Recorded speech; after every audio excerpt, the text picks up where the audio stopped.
also the dam videos that I show you. The dam is right up the river, right up there. Yes, I know I'm standing in the middle of the road.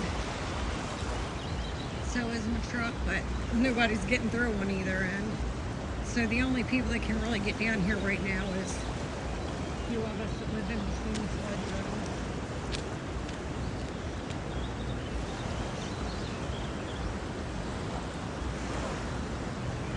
You saw my previous videos yesterday.